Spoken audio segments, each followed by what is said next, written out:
ವರ್ಷದ ಈ ಒಂದು ಹೊಸ ದಿನದಲ್ಲಿ ದೇವರ ವಾಕ್ಯಗಳನ್ನ ನೋಡುವಂತವರಾಗಿರೋಣ. ದೇವರ ವಾಕ್ಯ ಮತ್ತಾಯನ ಸುವಾರ್ತೆ 6ನೇ ಅಧ್ಯಾಯದ 33ನೇ ವಾಕ್ಯ ಈ ರೀತಿ ಹೇಳಲ್ಪಟ್ಟಿದೆ.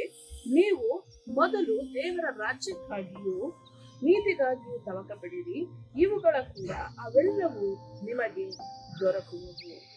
ಹೌದು ಪ್ರಿಯರೇ, ದೇವರು ಹೇಳುತ್ತಿರುವಂತಹ ಒಂದು ವಾಕ್ಯ ಇದಾಗಿದೆ.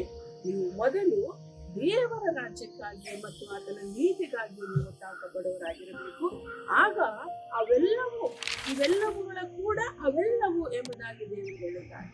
ಅಂದ್ರೆ ನೀವು ಯಾವ ಕಾರ್ಯಗಳನ್ನೆಲ್ಲ ಪ್ರಾರ್ಥನೆ ಮಾಡ್ತಿದ್ದೀರೋ, ಏನೆಲ್ಲ ನಿಮಗೆ ಬೇಕಾಗಿದೆಯೋ ಅವೆಲ್ಲವನ್ನು ಕೂಡ ದೇವರು ನಿಮಗೆ ಒದಗಿಸಿ ಕೊಡುವಾತನಾಗಿದ್ದಾರೆ. ಆದರೆ ಅದಕ್ಕಿಂತ ಮೊದಲು ನಾವು ದೇವರ ರಾಜ್ಯಕ್ಕಾಗಿಯೂ ಆತನ ನೀತಿಗಾಗಿಯೂ ತವಕಪಡಬೇಕು ಮತ್ತು ಅದನ್ನು ನಾವು ಕಂಡುಕೊಳ್ಳಬೇಕು. ದೇವರನ್ನ ಕಂಡುಕೊಳ್ಳುವಾಗ, ದೇವರ ಬಗ್ಗೆ ತಿಳಿದುಕೊಳ್ಳುವಾಗ, ದೇವರ ಕುರಿತಾಗಿ ನಾವು ಹೆಚ್ಚಿನದಾಗಿ ಪ್ರೀತಿ ಇರುವಾಗ ಖಂಡಿತವಾಗಿಯೂ ದೇವರು ಏನೆಲ್ಲಾ ಕಾರ್ಯಗಳ ಕುರಿತಾಗಿ ನೀವು ಪ್ರಾರ್ಥನೆ ಮಾಡ್ತಿದ್ದೀರೋ ಆ ಎಲ್ಲಾ ಕಾರ್ಯಗಳ ಕುರಿತಾಗಿ ದೇವರು ನಿಮ್ಮನ್ನ ಆಶೀರ್ವದಿಸಲಿದ್ದಾರೆ.